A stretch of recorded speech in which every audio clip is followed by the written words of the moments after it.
has to pay for this. And I'm not going to mention client names or anything, but we have a client, very reputed client, and they started a supply chain training course consisting of HSE, sustainability, human resources, modern day slavery, etc. And they went to their top 10 suppliers. We're obviously one of their suppliers. And our team, I had to nominate 4 people from my department to go on training with them. They are paying for their training. And every week or 2 weeks when these guys are coming back, they learn something new, something that I need to implement, because this client wants me to be at that standard. And I have to push through. But it goes, who pays for it? Now, we started something similar with our supply chain, where I'm training logistics staff or logistics companies. This is the rules that we need to comply to. You come to our workshop for that 1 or 2 days, we pick it up. It's a little bit of money that you need to put out, but at least I know that my 10 logistics providers are trained in the RTA police rules of Trade Centre and DDC. But somebody has to pay. How much are you willing to pay? And what are you willing to pay for? And this is how I feel we need to, I think that push it out. To mandate it, you've got to be very careful, because Agreco's emissions versus JAM's emissions are very different, right? We're generators, so of course diesel.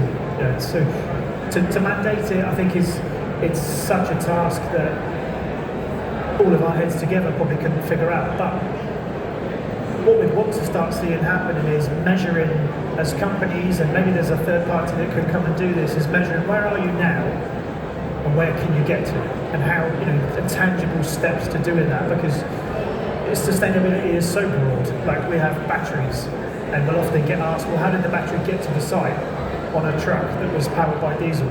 So you can pick apart everything that you wanted to. So what is the measurable?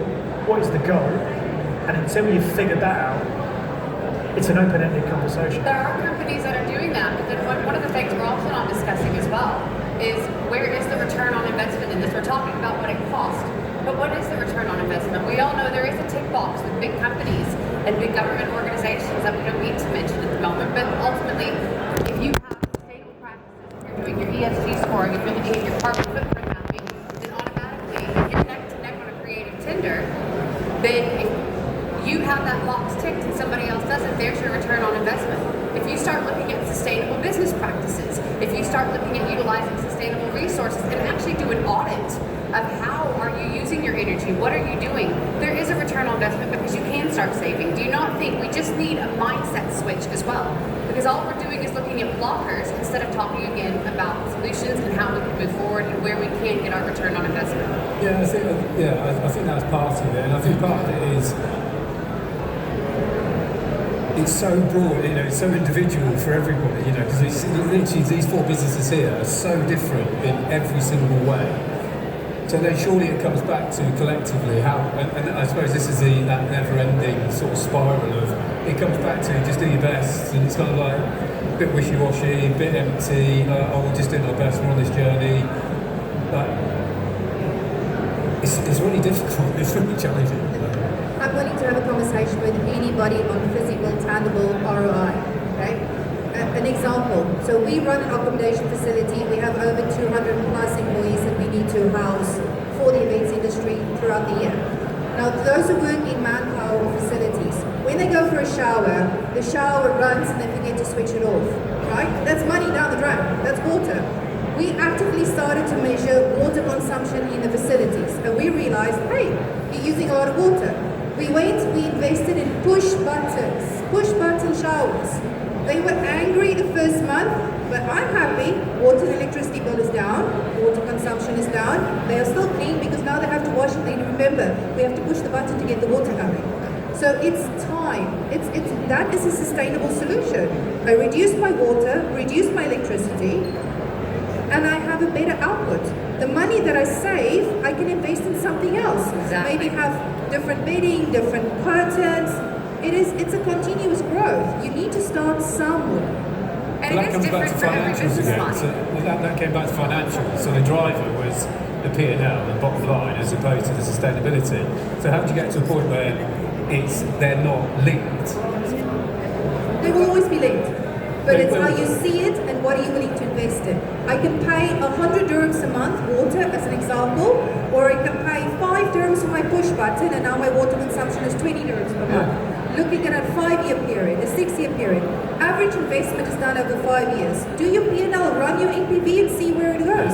If you do this, money comes down. Which CFO will not sign up for that? I think there's two different words there. That's efficiency in my eyes. That's not sustainability. That's just like when we do it. How do you do a project but not use 100 generators? How do you use 70? We do that every day. But it gets to a point where you can take that so far, and then it's sustainable. Then you really need to spend money on being sustainable. But you can also do offsetting. If you know you cannot do anything, you can do an offset. It's not a tick box offset. Make sure that offset is sustainable. But there's lots of attention around offsetting as well. When you start looking into offset. That's what I'm saying. You need to make sure that it's not a tick box. It's viable options to offset. There's another way to look at it, and I think this would be for event agencies how they should look at it. How can sustainability be used as a tool to win more business? This was the thing with HSC 10 years ago. Everyone was like, if it adds 1 or 2%, and you're doing that across the board, so how can it be used for that? That's what agencies should be looking at. I completely agree, and that's it. So I think we've identified we need education, we need it to come from the top, we need a mindset change, we need to change our language around it, and also there are a lot of things that people are doing to be efficient that are actually making them sustainable. So when people start auditing and looking at what it is they're doing, when they actually do that audit, they actually find that, hey, I am doing a lot of the things I need to be doing already. I just didn't know it. I am ticking boxes. So it's just the process of starting it. So if you had a word of advice to anyone in the audience on how to get their journey going, from each of you, what would your line, your word be? I'm looking at from procurement.